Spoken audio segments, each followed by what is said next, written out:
Hi, welcome to Bramblebee Farm. We're getting ready to prep our garden for the season.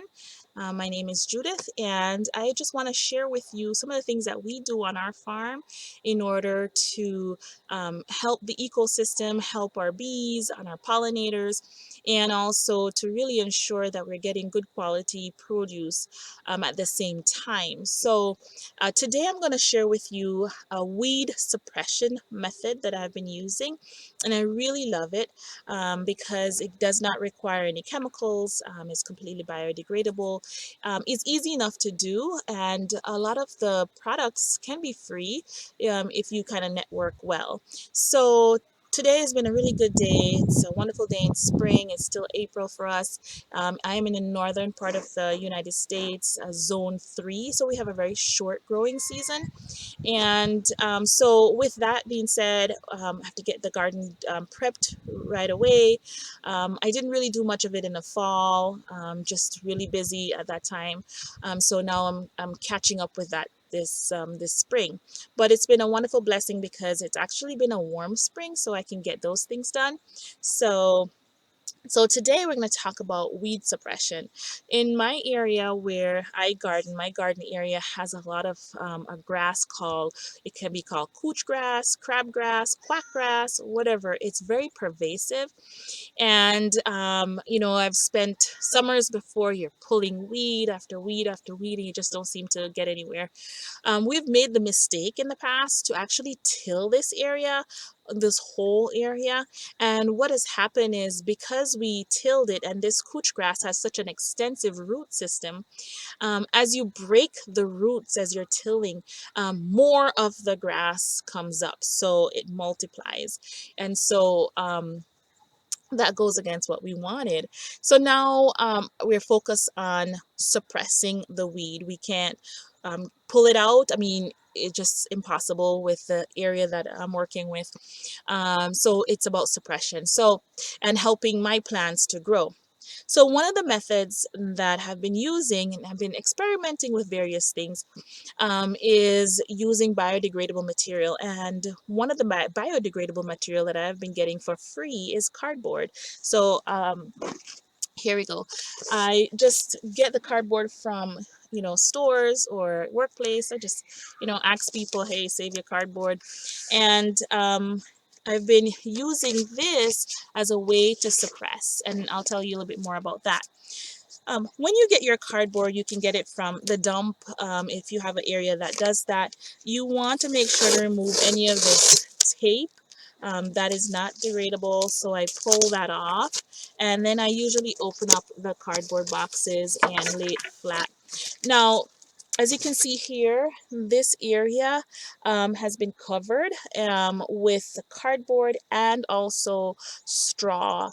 I've had straw bales that we get from local farmer, and spread it out on top. And that's another suppressive method. Some people call it the Ruth Stout method. I think she uses or used um, rotten hay bales. I've used that too if I can get it. So you just have to ask around. It's all about networking, and people are willing to share. And others have used compost on top, or wood chips. No, I've used the wood chips in the past in my smaller garden when I had that. And the thing about the wood chip is if you till it under, unfortunately, you bind up the nitrogen so your plants don't grow very well. So you have to be careful and making sure that you're not getting it tilled into the soil. It's really a mulch, and that's it. So I've used that in the past, and that's worked really well because as the wood chips break down, it really helps to support the ecosystem there and provide for all that micro organisms, fungi, the earthworms. They really feed off of it, and that's one of the reasons why I love the cardboard, is because it's again, it's basically wood pulp, right? Or newspaper. If you have a smaller area, newspaper is what you have. They will feed off of it, break it down, lots of worm casting, and it helps to support the nutrients in your soil. So you want to always consider consider how can I amend my soil in a healthy manner, because amending your soil and taking care of the soil really helps to make sure that you get really good plants. Okay, and then plants equals better food for the pollinators, better food for you and for me. And so when we start to work from the ground up, and that's when you're going to get a really good garden. So I'm going to show you, I'm going to give you a little tour of what of some of the areas that I have been mulching, and show you how we do it here. And again, homesteading is all about experimentation. It's really about learning. So don't be afraid to explore and learn more, and do a small area and see how it works. And then as you become more acquainted with it, start to become bigger. Okay, as you can see here, I have a patch that I've already mulched, but I'll show you this corner here. Again, I get the cardboard or the boxes, break it down, take off all the tape, I put it down, I overlap the cardboard all along these areas. So it is nice when you can get big boxes, then it really decreases a lot of the work, but I take what I can get. And then on top of that, I put the straw. So these are, you might see two different colors. Basically, it's the same. It's straw bales that I've taken out, fluffed it out. But this straw was left out in elements. It was sitting um, out outside for the whole season, and it's been breaking down, rotting, which is really nice. I actually like that. And this straw happened to be in the barn, so it wasn't exposed to the cold and the rain and the wet, and so it still retained its color, but it will become just like this as the moisture and it starts to break down. So there's really not much difference. It's just that this one is more aged. It appears more aged, but they were really at the same time. So that's what I've been doing, is putting it on. Now, how do you plant? Well, I'm not done with this yet. This is just the first part, phase one. I'm actually going to put compost on top of here, and I'll put compost at the areas that I'm going to plant, because I have a local farmer neighbor friend who is going to give me some well rotted cow manure compost, with straw and all that. So I'm just going to put it right on top.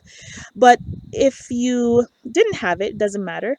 What you'll do is you'll punch a hole through the cardboard and plant your transplant or your seeds, and then kind of brush the straw around it.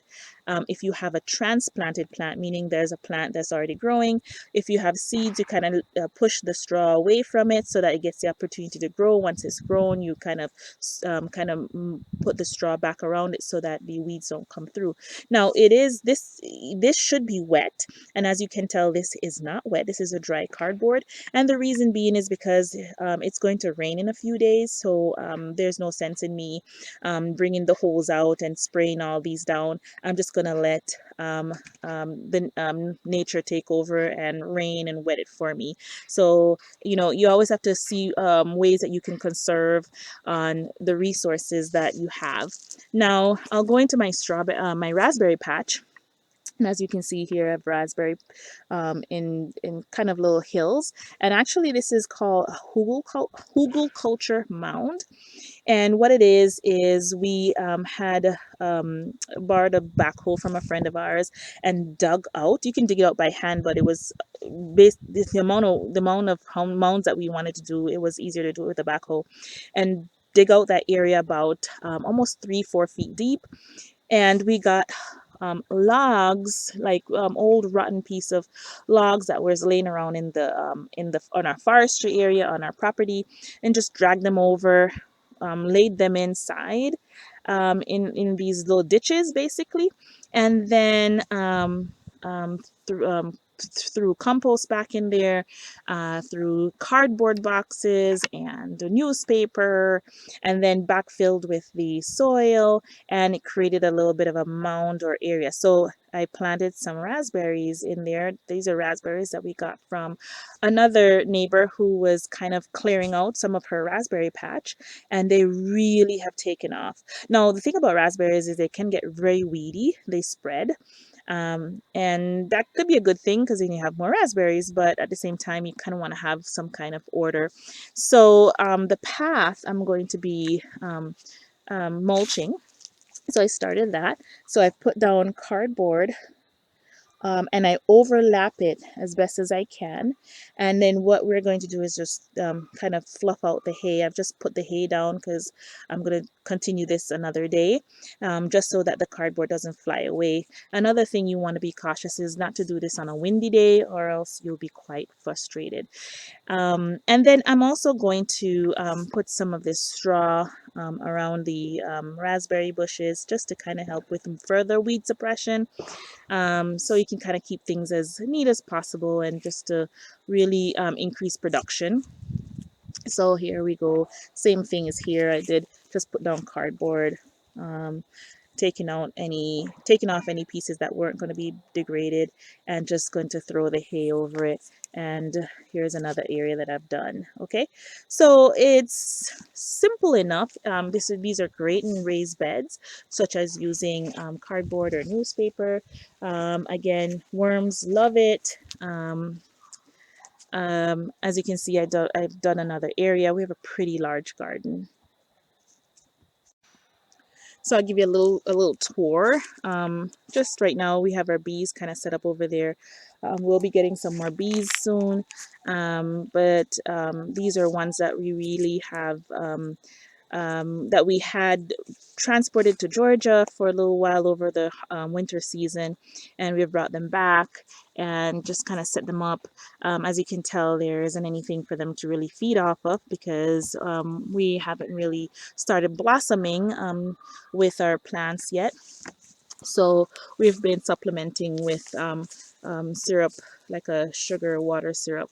So right now our bees are kind of in for the evening. It's evening now. It's a little bit cloudy, and it's cooler now, so they're in. So they're not as out, but they're out earlier today.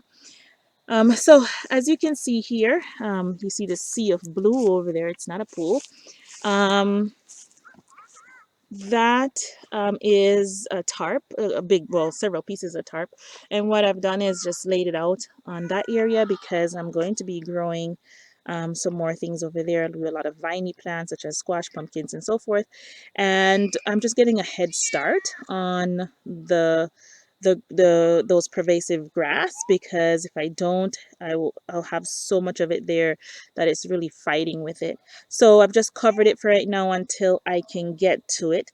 Ideally, I should have done this over at the end of the season last year, in end of fall into winter, but I didn't get to it, so I'm doing it now, so it still work out well.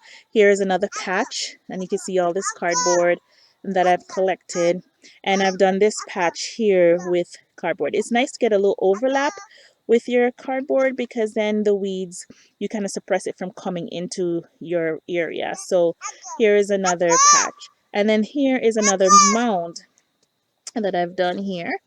And we have a mound here and another mound there, and we've done onions. Carrots love it. Just, it seems to really, I can tell the difference with the any vegetation that I've planted in these mounds. They're really flourishing. They got big. They are, their root system goes deep. So I really love the hugelkultur method, and I also love the straw method for suppressing weeds. And now, coupled with the cardboard, I'm really hoping that I would pretty much have a weedless gardening this year, or if anything that comes through, it'll be very easy to kind of go through as we go along. Okay, so I hope that this was informational for you if you're thinking about gardening, if you're just starting your homestead, if you're learning like we are.